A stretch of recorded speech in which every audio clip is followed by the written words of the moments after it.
Hey, folks, just a friendly reminder that all shows on the Madness Comic Network are produced by their individual hosts and in no way reflect the opinions of the network as a whole.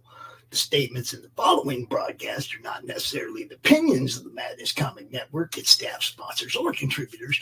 This show is rated TVMA, as are all of them and all those other letters. Viewer discretion is highly advised, and, just do what Doc says. Read that again. Peace, everybody.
Who am I, you ask? I was created in the middle of nowhere, surrounded by the waste of a dying world.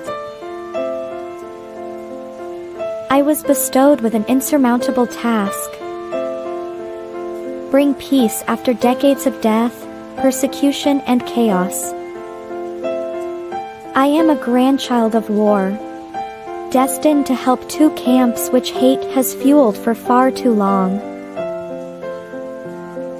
Surprisingly, I am not alone. Have an odd bunch to make the road a little more bearable. Come with me, to bring hope where there was despair, respect where there was resentment, creativity where there was destruction.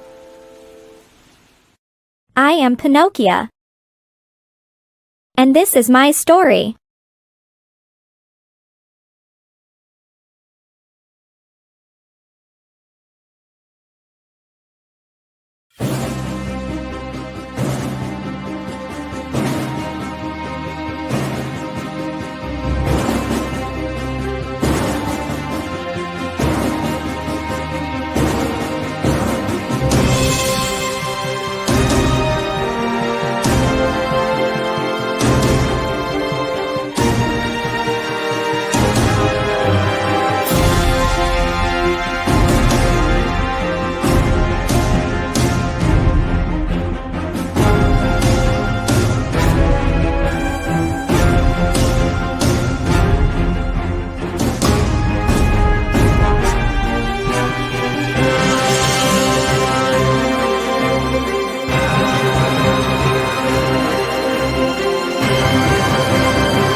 Flip City Magazine is just really pulling out all the stops, man. Your guys' production value of this magazine has gone insane.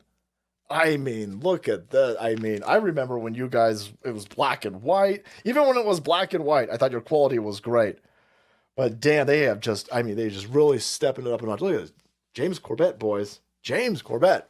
Genuinely cutting, but also funny, and obviously just chaotic and very fun. I love Flip City. It has brought new types of badassery and integrity to the print medium.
The writer and creator of numerous comic books and graphic novels, including Nightmare World, Tales of Mystery, Brave but Not Dead, all kinds of stuff. And I am super excited for you because you are getting to watch right now, right this moment, out of all the things we're going to be doing, you're getting to enjoy and revel in the Madness Comic Network. And that is awesome. Thank you for being here.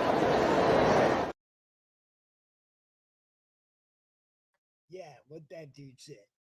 Thank you for being here. It is now officially the weekend of my 61st birthday. So tip yourself a Cabo, people. What can I tell you? That's how we do it around here. What's happening, as you can tell, I'm on remote location tonight. But hey, that don't matter. The show goes on, people. I bring the whole setup with me. I don't even care. And look, for those of you who would like for me to come to your con and do our show from your table, as you can see, I can lift all this stuff and take it with me, no problem. Only when we do it at a con, we have like a monitor up behind us so people can see when they're walking by the show, what we're doing. It's a good time. Always going to be a good time. Guest tonight, Mr. Timothy Olsen. But before I bring him out, we have announcements and stuff. And I don't want to be cutting him off every 2 minutes when I get him reminded of something we got coming up. So I want to cover all that ahead of time, and we'll be talking to Tim. All right. So if you're a fan of the Madness Comic Network and you're subscribed, then you already know about all those upcoming live streams, right? But not everybody knows, so we're going to talk about it for a minute because some of them are pretty cool. Like right now, we're live with Timothy Olsen. I did not refresh that, so see, we're up here. We're live now. Yeah, live, baby. Okay. Tomorrow in the morning, we have the What You Reading, Chuck Dixon. I haven't loaded it yet because I'm away from the house. It's my birthday. I'll get there. We got Stephen B. Boldcat Studios tomorrow, 7 p.m. as always. The Creative Chaos replay from Thursday night, playing tomorrow night at 9. Sunday morning, this Super Sunday wrap up with Daniel Rosales and friends. Whole bunch of cool people hanging out over there. They're gonna talk about the upcoming Bash in Berlin and I think an all-in recap from last weekend or whatever. And we got an open draw stream. You guys know, open draw stream every Sunday, 1 p.m. Eastern. Everybody's welcome. You can all come hang out, draw together. We've been bringing some new people in lately. Have been having a whole lot of fun. Addie Marie Art has joined us the last couple of weeks. She's amazing. Vince White look, we got some cool people coming out drawing. It's going to be fun. Now, getting down to some little bit of business right here. Network debut Sunday night, 7 p.m. Eastern.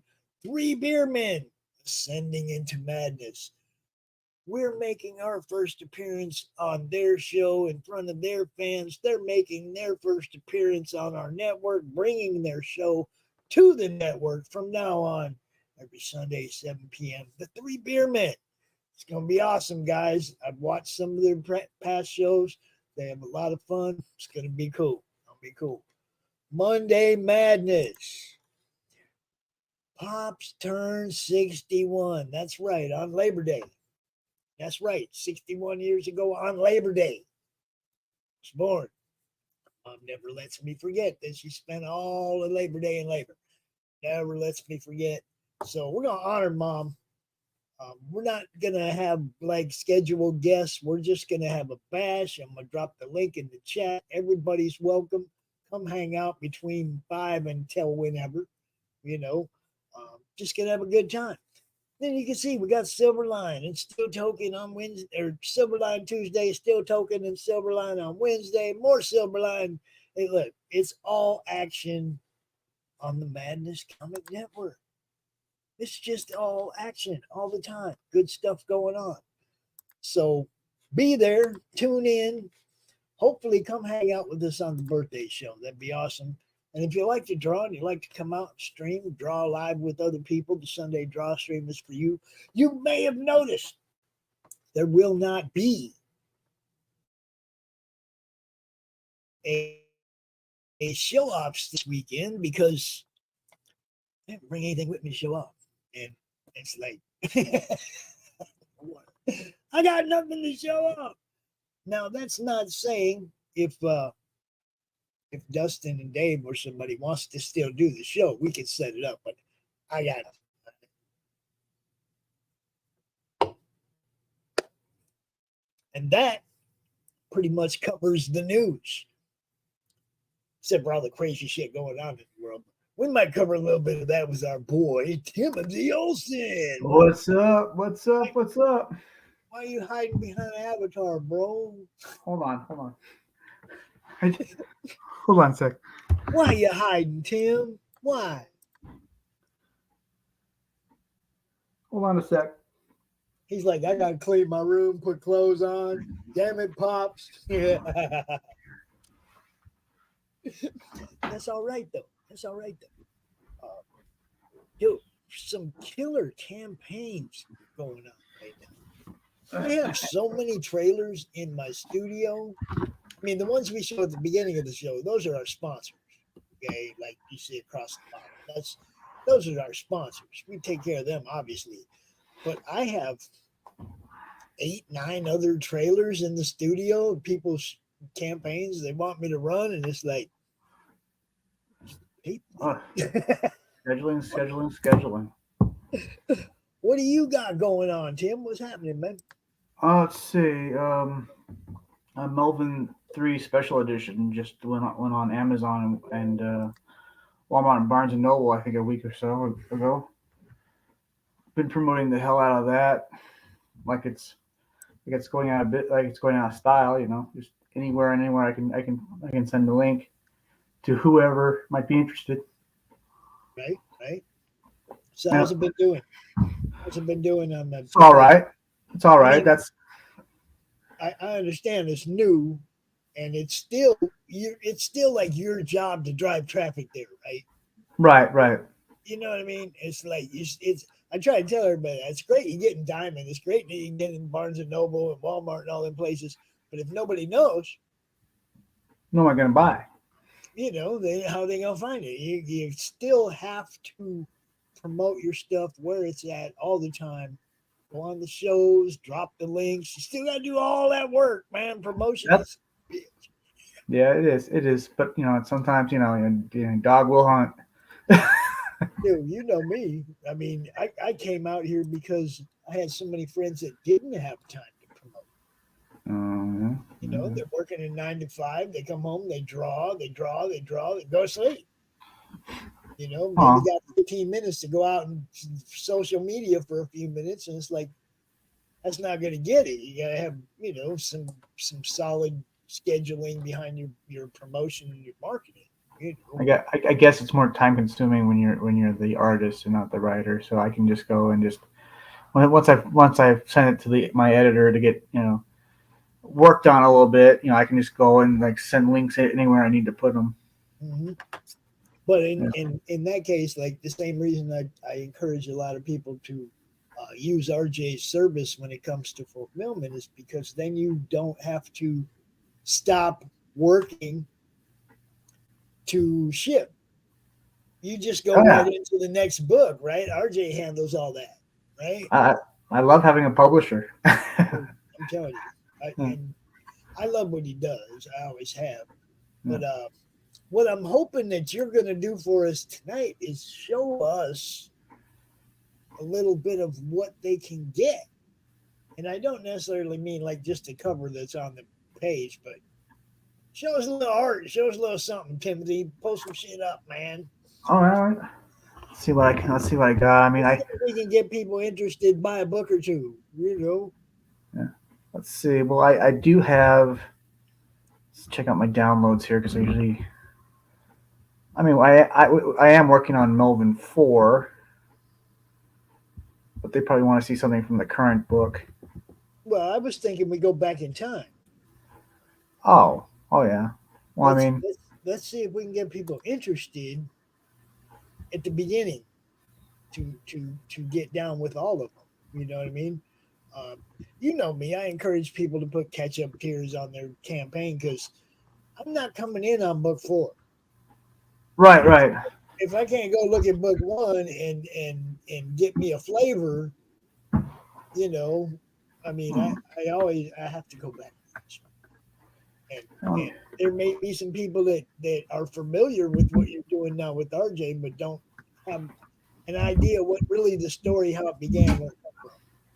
Well, it all began with this book right here. I mean, this is not the original cover. Right. This is this is the colored version that because usually it's in black and white, and this has a Dillard cover, and this is the logo now. Dillard, John Dillard. A Dillard cover. John freaking Dillard, the one and only. Now, see, he jumps out in the draw streams or doc show, sometimes. I like John. He's cool. Yeah, he is. He's really cool. He's really good at what he does too. Yeah, he's great, man. He did a cover for Brian's 6-Gun Gorilla that's really good. It's actually in the trailer when I play it later. Now the inside of the artwork, this was my first book, and Sherwin's K.O. Sains, who I've known for a long time. He drew something 2 years prior to me actually doing comic books. And I guess somebody made a mistake of telling me I would never succeed in comic books because I was trying to do it all myself. And the original version was on Lulu.com, which is like a print-on-demand service. Mm-hmm. You can't. I don't think you can find it anymore. But somebody made a mistake of telling me I would never make it, and I got pissed off. And I messaged Sharon. I said, "You're drawing my book, and we're gonna do. This is what we're gonna do. You're gonna draw my book. I'll pay you this much. Let's go." And what was her name, Timothy? Whose name? What was her name? You said somebody said I'll never. Oh no! It was just another jackass.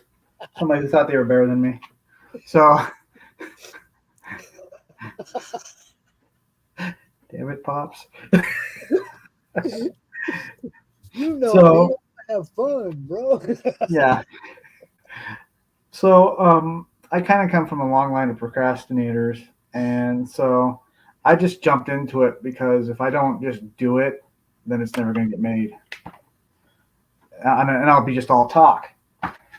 So no, I said to myself, no matter how well it turns out, I'm going to do this. And like the first time, I actually had 2 attempts at trying to crowdfund issue 1, and the first attempt, I promised too much, and I didn't know what I was doing. Right.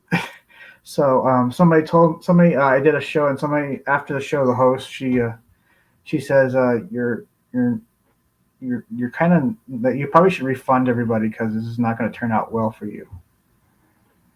And me thinking that they had some wisdom to it, I decided to refund everybody. And then, like, you know, you get kind of the itch and you really want to get back into crowdfunding or promoting.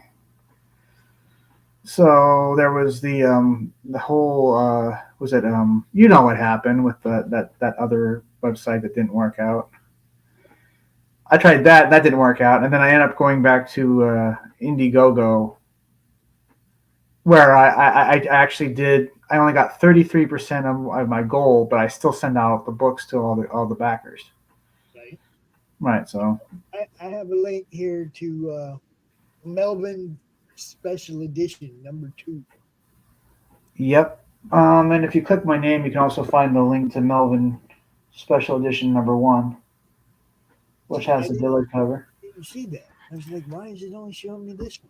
It's not even showing products related to this item or other books, not even yours. Well, I mean, oh well. Amazon, come on, man, get with the program. Quit messing with him. It's his birthday, damn it. Your other stuff should be right here where you can just like click on it too. Yeah. If you click on my name on the when you search for it, then it'll show you the rest of them. I think RJ forgot my middle name, so if you just type in Melvin #3 Special Edition, you can get that one. I got Melvin 0 Special Edition. Yes, and that's drawn by Rob Ewing. Mm-hmm. That guy is awesome. Got Melvin 1, the one you just showed. Yep. This is Rob actually redid the cover for this one. This is the #2 Special Edition. Nice. Yeah, that's I love the red cover. I think that is badass. And the pages he redrew are just like phenomenally awesome. This is my favorite one right here. If you can see it. Look at its goodness. Look at it. So who all have you worked with on this since you started? Let's see. You don't have to talk about people you don't. Oh, I mean, it's John Dillard. I know what you mean. There's Sherwin. Without him, this wouldn't have started. Rob Ewing, Andy. If you remember Andy, he has one of his pages. He was a big factor in Melvin 2. Without him, Melvin 2 would have never happened. Right. Yeah, I still have a bunch of his buttons, but he has a page. He has a page in this.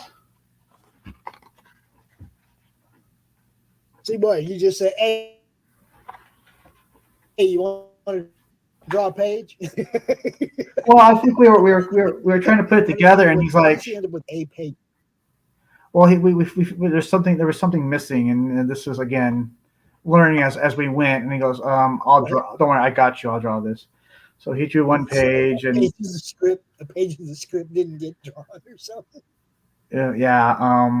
Well, and then we had like another person who was like just kind of like bogging the project down and wasn't doing anything. We won't name names. Yeah, there's a few of them out there, man. That was the first time I ever had to fire somebody, and then like Andy told me 3 times, "You need to fire this dude. You need to fire this dude." And the third time, I just sucked it up and did it. And then we got Sid. Sid drew. He drew the rest of the book. This is Sid's work right here. Hell yeah. Yeah, and then Sid drew the entirety of Melvin 3. And the only drawback to the Amazon and Barnes and Noble is people can't get a good look at what you're offering. You don't you don't have a huge place for description. You don't have a place to put a bunch of pictures. You can only put that cover, right? Yeah. Come on, Amazon. These guys do graphic novels, and they're trying to sell a product. That's what I kind of use for Twitter, because sometimes when I put the link, it doesn't show a picture. It just shows the address. So I'll like put a picture there or something. You can put 4 pictures on a Twitter post. Yeah, that. So I you can don't. put Yeah, like 4 pages there, a cover and 3 pages, and I you're really. good, right? You know what I mean? Right. Yeah, I should really up the pages I put there, but yeah, I think by It's within what you want to show off, but you can make a really decent promotional post on Twitter. People don't really understand that. It's like you can make a decent post, man. You know, um, and then if you're good with the tagging people and they don't mind getting tagged, and you get into the people that retweet, you yeah. get your thing going in a group of people that like to tweet stuff out, and then you can get in good shape. Honestly, you got to do what you got to do. If I have to retweet everybody on the damn earth, I'll do that. I mean, look, if it comes across in the group, you know me, I'm sharing stuff out of the group all the time. If I see it in the Yes, group, sir. that's I mean, that makes it easy on me. I'll share your stuff out, but you got to put where I can find it. I'm not out looking for it. You know what I Yeah. mean? And that that goes for you guys too. I don't care where you're selling your book. I tell people, drop your link in the madness once a day. Once a And day. we're 2,800 people there. They don't go look every day. Some and people get on Facebook once a week. I mean, they yes, don't get on Facebook every day, so you just got to keep that's plugging, man. Plug it. Facebook, Twitter, and wherever else I got a. I posted on one page so much that I'm limited to one post a day. That's how serious. See, that's all I'm saying. If everybody posted it in my Facebook group once a day, I'd love that. Post there once a day, because that scroll goes by pretty far, and nobody's scrolling back 2, 3, 4 days to see what was posted. They're Right. looking at what was recent, right? They're Yep. looking at what's recent, what shows are about to go off or just went off, what campaigns are active. They're looking, they're not looking last week. Mm-hmm. So you got to, I just encourage people, drop them links every day, everywhere. The groups that don't like you to do that, well, they're not helping you sell books anyway. Nah. You know what I mean? Like, Yeah, I get you. So I mean, like in 2025, it won't be a reissue like all these other, like these first 4 books are just things from the campaign that are being republished. right? But Melvin 4 in 2025 will make its debut through Critical Blast. Nice. I think it'll be like a 44 pager. I like when cool stuff goes over to RJ, because usually something finds its way over here. Yeah. You know what I'm saying, Does he send you a free copy? Because that'd be cool. Well, no, it's like sometimes he'll get damaged books. Right. And he'll be like, Pops, did you get this one? And if it's something I didn't get, he'll send me one. I mean, I don't care. It's like, Yeah. I'll have to make sure he sends you a wink damaged book. well, it doesn't have to be damaged. He doesn't have to kick it across the room before he puts it in the gym. I mean, if it happens by accident and Pops just happens to get a book. I mean, it's funny because like sometimes he'll go ask people. They'll be like, "Hey, is it cool if I send Pops a book?" And they'll be like, "Oh, hell yeah," because Pops is out there trying to help me sell it. Sure, send. And then there's other people. He'll say, "Hey, can I send Pops a book?" I don't even know who they are. Right. And he'll send me a book, and I'll be like, "What is this?" RJ, what is this? And now I'm promoting that guy because. Like I'm telling him, hey, I just told 4 people to come to you for fulfillment services. Be ready. Well, I've been telling people too. I mean, they said, hey, if you want someone to publish your book or fulfill your book or whatever, RJ's the guy to go to. Yeah, I mean, I consider him a good friend. When I first encountered him 5 years ago, and he was just telling me what his idea was, I was like, oh hell yeah. You need to go do that. Go do that. And I'll send as many people as I can your way. Yeah, I'm trying to figure out how I met RJ. I think I was promoting Melvin too. I told him I was going to get him into a warehouse eventually. You watch. We're going to have you working out of a warehouse. He got a warehouse now? Yeah, he works out of a warehouse now. Hell yeah. I mean, he scored some decent accounts. Wesley Snipes' Exiles, and, Fiendish, Right. Rena's book, Fiendish. I mean, you need space to hold them pallets. Yep. I love it. It's great stuff. It's good to see he's doing good.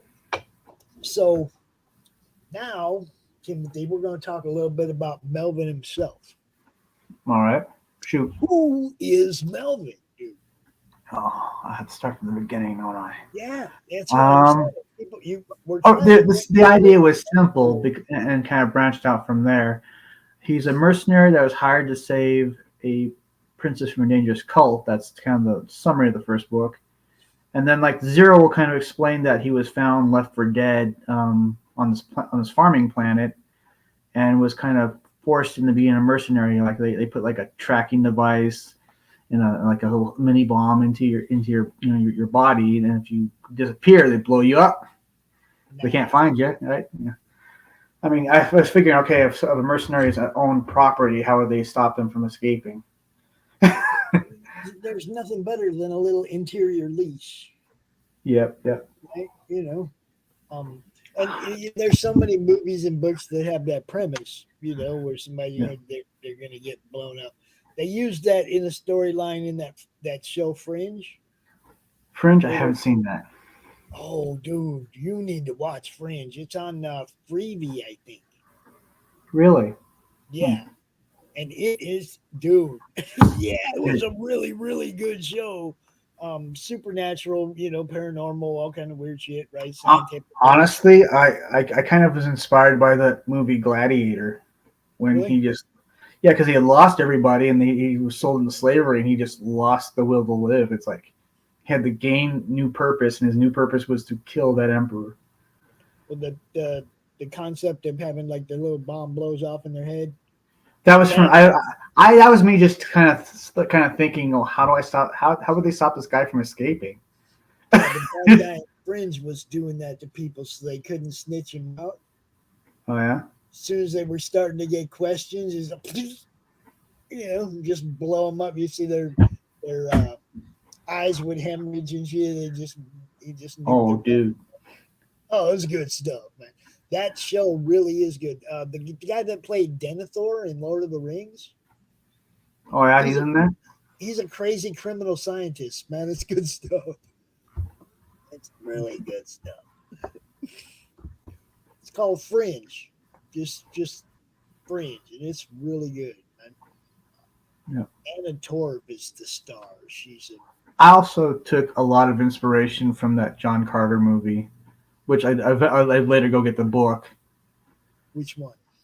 The one that Disney put out like before they went all crappy. Okay.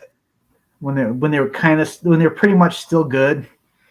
They just bought Star Wars, and they're using kind of John Carter as like, oh, the movie, the story that inspired Star Wars. They're kind of promoting it like that. You see, we live in the anti-era. Yeah. For every one person that likes something, there's somebody that hates it. Yeah, true. We live in the anti-era. I'm of the opinion that using another franchise as a minus like that can be just as bad for your product as it can be good. Yeah. If you say, oh man, it was one of the inspirations for Star Wars. They don't tell you that. Yeah, I'm saying if you're out there and you're like, yeah, man, my book's a little bit supernatural and a little bit X-Files, and the guy you're talking to can't stand either show, yeah, you're out. But if you say, yeah, man, my book has some supernatural elements, man, and it's like does a lot of weird stuff. It's like, you know what I mean? You don't mention those franchises, you haven't lost that customer. That's not a bad idea, yeah. There's such an anti on everything now that you're taking a chance by comparing your stuff to anything. Well, I mean, also if people can tear you down, they'll take the liberty to also. That's what I mean. The anti-era. There's always somebody, no matter how good you're doing or what you're talking about. There's always that one guy. And then, I got accused recently of stealing my ideas from someone else. Really? Yeah, just like out of nowhere, just like your story writing's terrible, and you steal your ideas, blah blah. Meanwhile, they have a frog character, and I'm like, wait, you have a frog character? There's two other people with frog characters, or they have a character that looks like they belong in Cyberforce. It's just like, okay, so you're saying I steal my ideas, but you look like you borrowed your ideas from someone else. So Well, I mean, yeah, I can think of 3 famous frog books right now. yep. Oh, there's 3. Well, yeah, I mean, Thor was a frog for a little while. Oh yeah. Well, I mean, like, there's Did it first, bro. oh yeah. But there's also like Cyber Frog and Frog G, and like, okay, well, there's already a frog book, a few frog books. There's a few frogs. Exactly. Yeah. It's funny because the only frogs I ever encounter are always on the golf course. Yeah. I run up on one. I hit a ball up on the green, walked up, drove the cart up to the green, get out, walk up on the green. There's a little frog about a foot from my ball. Oh, you always see them like squished on the road. I took a picture of his little ass right there next to my golf ball. You always see them squished on the road. No, that's not really heroic. I've had one hit a ride on my golf cart before. He's just clinging to the side of the cart. I'm driving, and I'm like, hey, he's just holding on. One of those tiny tree frogs. Yeah, you got the little suckers, right? Down in Texas, if you lifted up a rock, there'd be like one of those big bullfrogs. Not bullfrogs. Bullfrogs. We got those toads. Yeah. Where I live in Michigan, we're like in between. We're on a little piece of land in between 3 lakes. Right? Oh yeah. And it's like a deer migration run. There's a lot of deer, but there are 3 lakes, and you can imagine loud ass bullfrogs in the middle of the night. Right? Really, really loud. What is up, Dustin? What's happening, man? Dustin, I don't know if you heard, but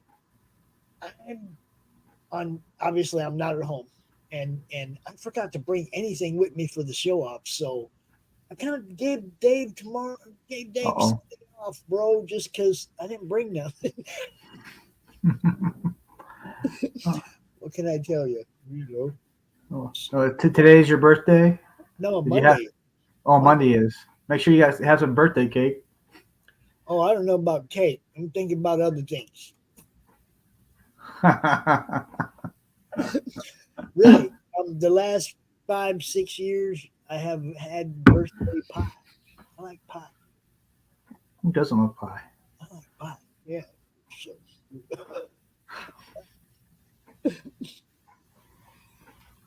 Yep. All right. So, Melvin gets through book 1 and book 2, and then what happens? Book 1 and book 2. Well, book 3 is kind of the setup for book 4. I think I tried to make it more a booty cake. I tried to make it more kind of like character driven. The first half though is like a long chase scene. The leader of the cult wants Alice for himself, and that's the woman that he was sent to rescue, the princess. So he sends a bounty hunter to track them both down, and they end up getting back to the city, right? But he tracking device.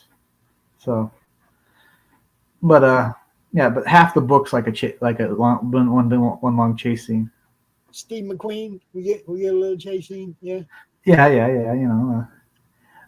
And then you find out that Melvin can like Wolverine, he can regenerate because he gets his head shot off. So, like so Alice is flying around trying to talk to him, but his head's gone. So you see a panel by panel shot of his head growing back while she's flying around, trying to avoid getting shot at. Young people don't get that Steve McQueen reference. Oh, Great Escape! Yeah, I love that movie. No, Bullet. Bullet. Oh yeah. Bullet. Oh, I only know that reference because of Mystery Science Theater. They're watching a movie Hobgoblin. This guy's driving. He's like an old dude. He go Bullet for seniors. Bullet is a great chase scene. The original Gone in 60 Seconds is a great chase scene, or great chase movie, basically. Yeah. And what was that other one, man? That was just. I don't know. There's a few that are really, really good. Oh, The Vanishing Point. It's an old movie. and dude's driving a like 71 Barracuda, I think, or Dodge Challenger or something. As long as you don't mention Mitchell. Mitchell is a terrible chase movie. They're using traffic signs. They're like turning left, so that you see the turn signal. They're going the speed limit. Yeah, a chase speed at the speed limit. That's the O.J. Simpson chase, right? Yeah, it's a movie starring Joe Don Baker. You know the guy from Walking Tall. He did a bunch of stinkers after that movie. Which one's a yummy car? Which one? I liked Eleanor in Gone in 60 Seconds, that old 70s Mach 1. In the original Gone in 60 Seconds. Dude. I'm going to have to watch that one. The original one, not the Nicolas Cage one. The original one is like, there's some serious crash scenes, some serious chase, I mean, good stuff.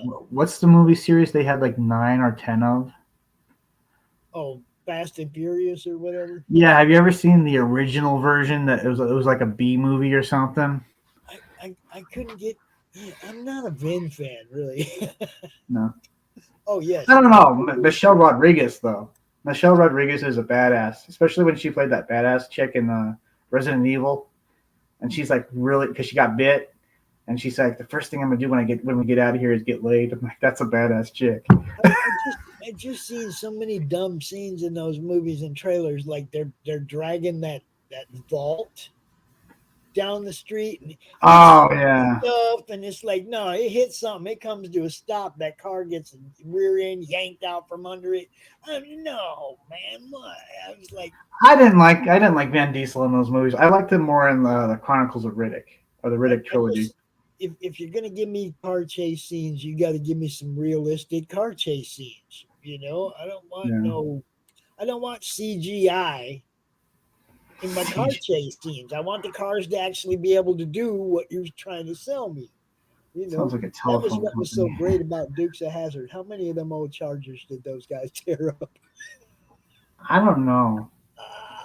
It's a shame you can't see that TV show anymore, I don't think. Yep. I mean, I didn't think about it. And they used to have that on Channel 11 when I was growing up in Washington all the time. And you didn't think about the Confederate flag on top of the car. You just thought, oh, wow, they're jumping in slow motion again. Dude, the thing is they were really they had somebody really jumping those cars, tearing those cars up, Then the car would stop right here and you go, how are those Duke boys going to get out of this one? Yeah, how are they going to get out of this one? But I see, to me, CGI and all that, it makes such great effects and all that. Yeah, but I liked it better when they were actually trying to do that stuff for real and give us real, what we call live action now, right? Yeah. You didn't have to call it live action before. That's what everything was. Right. Yeah, I mean, you can't take shortcuts on everything. I just, man, CGI. Look, I get it. If you're doing a space fighter scene, you kind of got to fake a lot of that because we don't have space to go out and do it in. Have you seen the realistic version of like what they took the final scene from the first Star Wars movie and they show you what it really would be like in space and they remove the sound? You wouldn't hear pew, pew in space. You don't hear nothing. You don't hear nothing. It's supposed to be a vacuum, right? Right. I mean, you might hear impact with the ship you're flying around in, but, Yeah. Oh yeah. All right. I'm almost done dog sitting for tonight. Yeah. Very good, buddy. Very good. I have 3 pit bulls. I'm hanging out with 3 pit bulls. Oh, cool. Ace, Rocco, and Apollo. Apollo. Apollo's blue. I kind of feel like you should add Creed to the end of that because Apollo Creed. But yeah, they're going to be going off any minute because mom and dad are on their way home. So when mom and dad are home, you're gonna have 3 very loud dogs going off. So I'm gonna let you get out of here before that happens. Right, right. Look, everybody, the link is over here.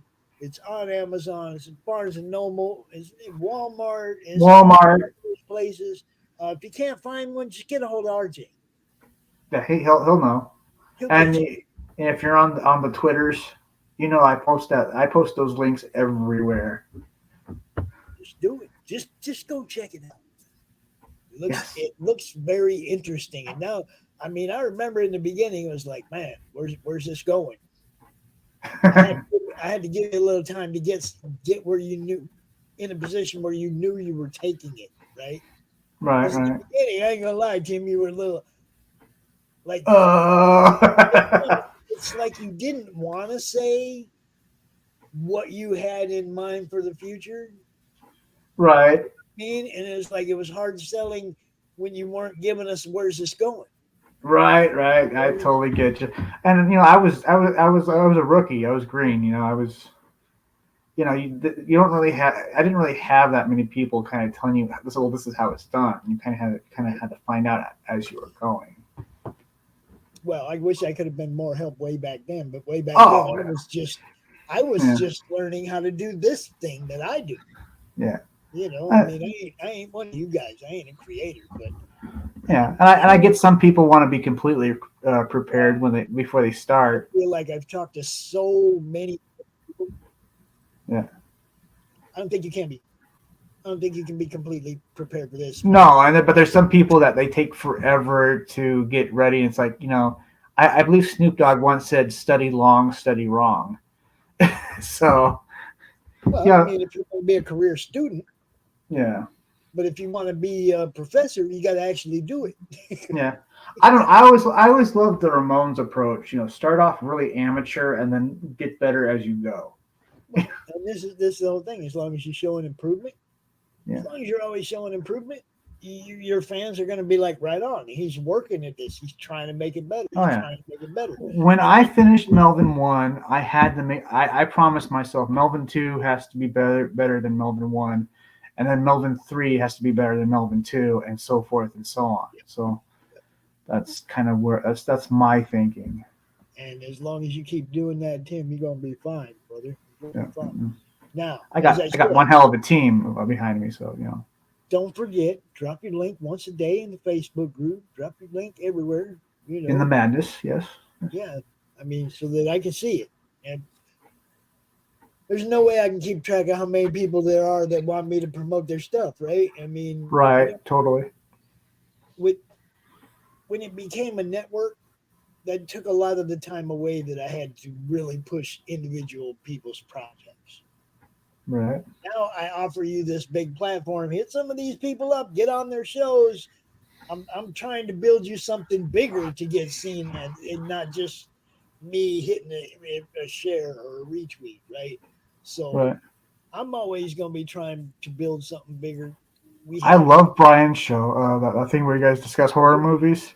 Dude, I love that.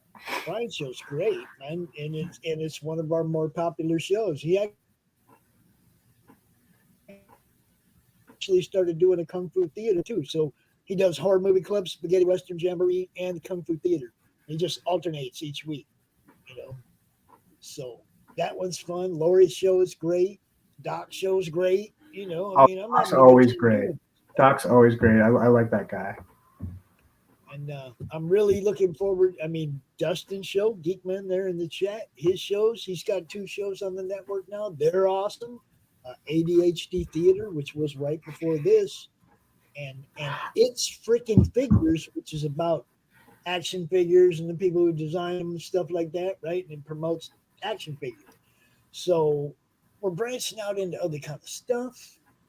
It's not just comic books anymore. It's a network of the things we love, right? Yep.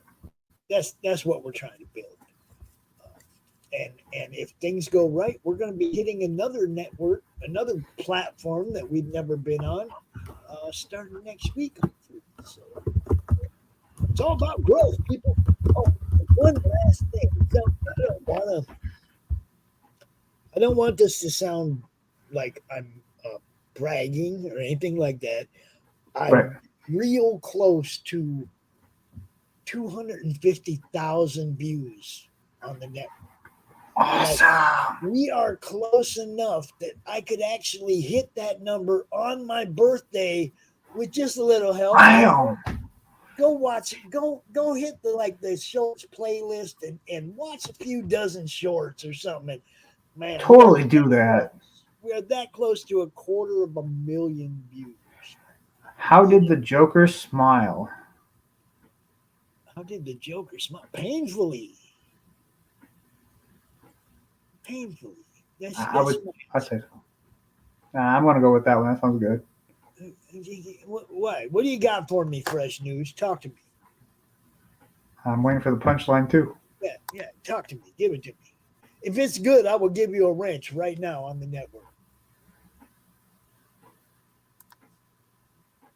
And the audience waits in anticipation for the punchline. Come on now. Give it to us. Damn it. Don't tease us now. See, now I feel like I got sucked into that one. You'll be trying to sleep and like, wait. I know. How did the Joker smile? I have to know. know. All night long now, right? What did he mean? How did the Joker smile? You'll be on your deathbed and you'll still be thinking about like, how did the Joker smile? Okay, here we go. Yeah, but as I say, it was painful. Oh, that's not a joke at all. Because he didn't have much to smile about. You know what I mean? The Killing Joke was a piece of art. That was a good one. That's the first time you actually saw the Joker do something horrible instead of just hear about it. Right. I'm still gonna give you that wrench, man. Look, Fresh News. If you have a channel you promote or friends that have comic campaigns or anything, and you want to drop links over there in the chat, this is a networking and promotion platform. So we encourage it. You notice I give people wrenches. That's what I do. I want people to help each other, man. Yeah, you guys don't have Marvel and DC giant marketing conglomerate or whatever helping you get seen. So I try to help y'all help each other. Pretty much. You bet, man. You bet. Yeah. And we got like 25 weekly shows, so that's a lot of opportunities to promote your friends or yourself, man. Ain't that right, Tim? Damn right. Damn Skippy. Oh, and I actually have to pay him tomorrow, but I'm gonna have a 6 a.m. sticker. Nice. Yeah. Melvin Chibi. Yeah. It's kind of a chibi that kind of reflects the future of stories, especially Melvin number 7. So I'm always forward thinking. And that's okay, dude, man. That's how I got into this Fresh News. I'm a comic fan.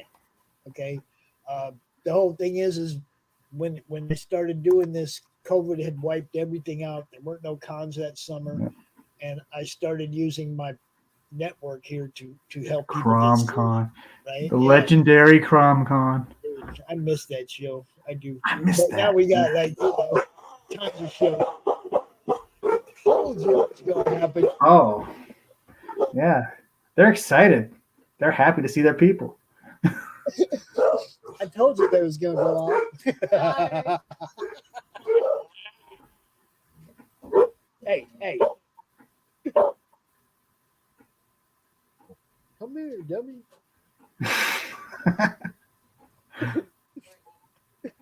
So, yeah, I guess we'll go ahead and call this because it's going to get exciting around here now.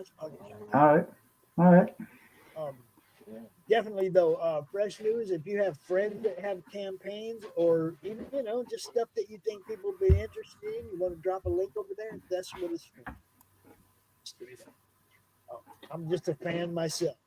Oh, yeah. I mean, like 91 was a big year for me. I mean, X-Force number 1 was I went from just reading comic books to wanting to make comic books, and I think I was the only kid in my school that wanted to do that.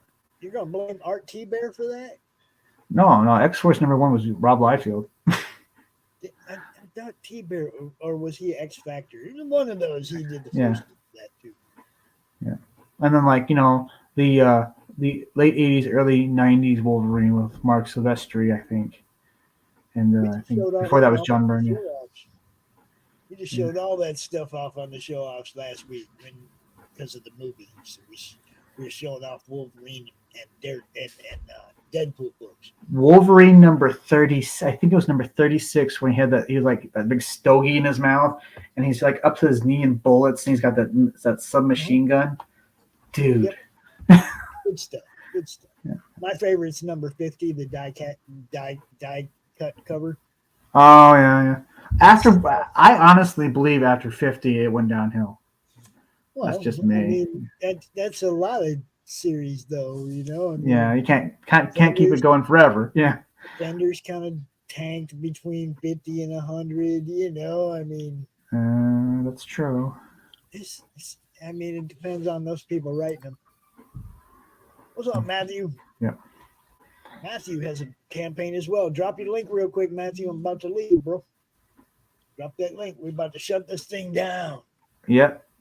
Shut it down. Go down. And like you said, right here on Amazon, you can get Melvin. Yep.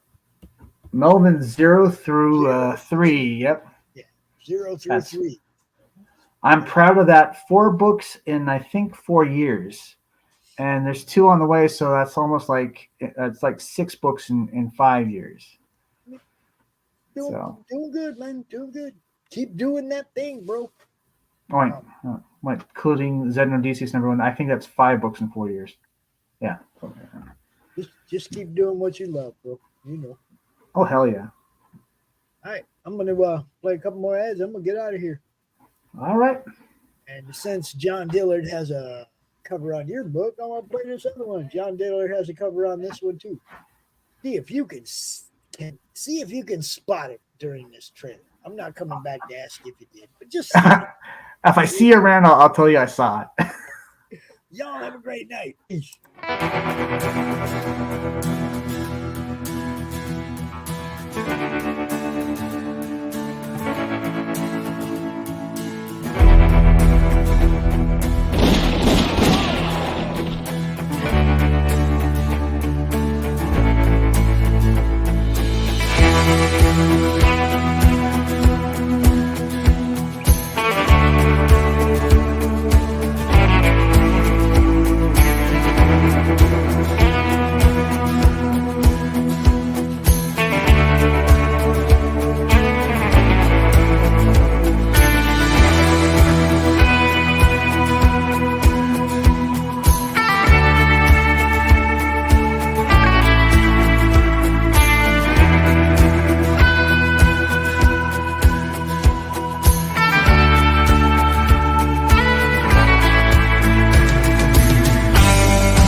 It was the last image for those of you who didn't catch it. Peace.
me a god.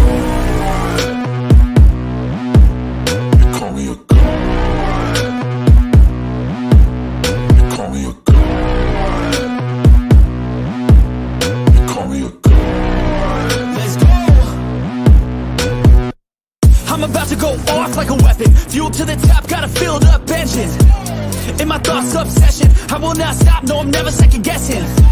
I got a God complex. Haters love to hate, but I never feel pressed. Got a lot on my plate, but I never get stressed. I'll take all the pressure like I'm acing this test. Tear it up like I'm Jason. I see the world like it's ready for the taking. I see this place like a game I'm playing. Straight to the bank to collect my payments. No negotiations, it's my way, I was born impatient. And like a damn Freemason, I'll run this nation. You call me a god. You call me a god. You call me a god. You call me a god. I don't know how to stop. I just go till I... Just back it already.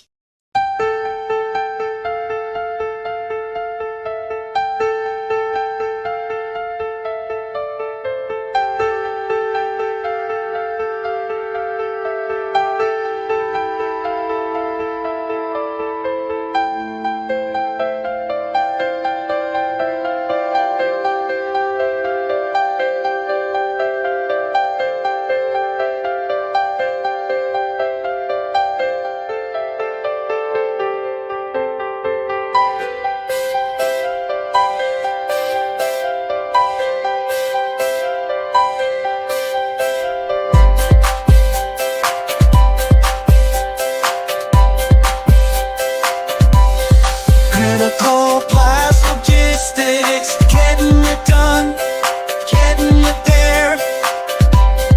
Critical blast logistics, getting it done, getting it there.